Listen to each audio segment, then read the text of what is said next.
Assalamualaikum warahmatullahi wabarakatuh. Perkenalkan, nama saya Muhammad Ridwan dari Prodi S1 Manajemen semester 2. Di sini saya akan menjelaskan tentang sejarah perkembangan perekonomian yang ada di Indonesia. Jadi, sejarah perekonomian yang ada di Indonesia itu menjadi dibagi 5 fase. Setiap fase juga punya ciri dan kebijakan yang berbeda-beda. Di sini ada masa kolonial 1800 sampai 1945. Menurut Annebut, ciri ekonomi dikuasai Belanda, sistemnya itu adalah ekstraktif. Indonesia jadi pemasok bahan mentah seperti kopi, teh, karet, gula untuk Belanda. Nah, kebijakan tanam paksanya itu ada di 1830 sampai 1870. Politik etis 1901 yang mulai buka pendidikan dan infrastruktur. Lalu dampaknya itu infrastruktur jalan dan pelabuhan maju, tapi rakyat masih miskin dan tidak punya kontrol ekonomi. Ada masa Orde Lama itu dari 1945 sampai 1966.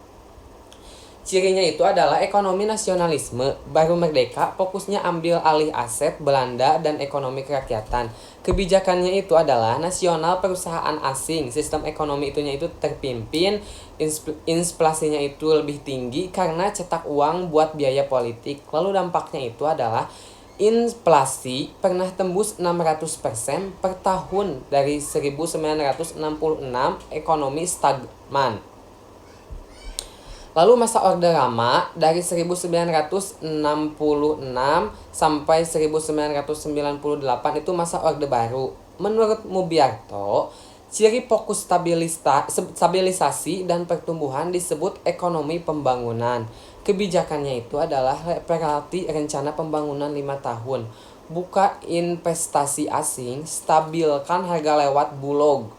Hutang luar negeri bukan infrastruktur. Nah, dampaknya itu adalah pertumbuhan rata-rata 6-7% per tahun 1970 sampai 1996.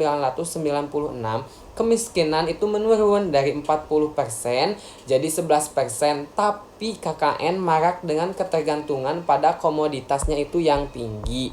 Jadi masa krisis dan reformasinya itu ada di 1998 sampai 2004.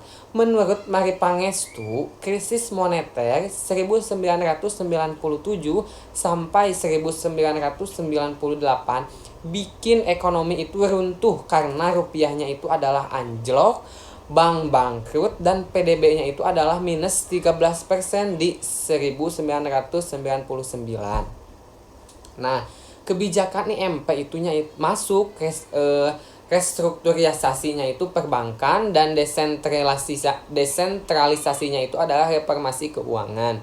Dampaknya itu adalah stabilitas pulih tapi pengangguran dan kemiskinan naik tajam. Ekonomi jadi lebih terbuka. Lalu ada masa demokrasi dan ekonomi pasar pada tahun 2004 sekarang. Menurut Budiono, ciri pertumbuhan stabilitas 5-6%-nya itu adalah sebelum Covid. Fokus infrastruktur, hilirisasi, dan digitalisasi pengendalian inflasi. Kebijakan Master Plan program Jokowi itu adalah infrastruktur, kartu pekerja, hilirisasi nikel, dan undang-undang cipta kerja.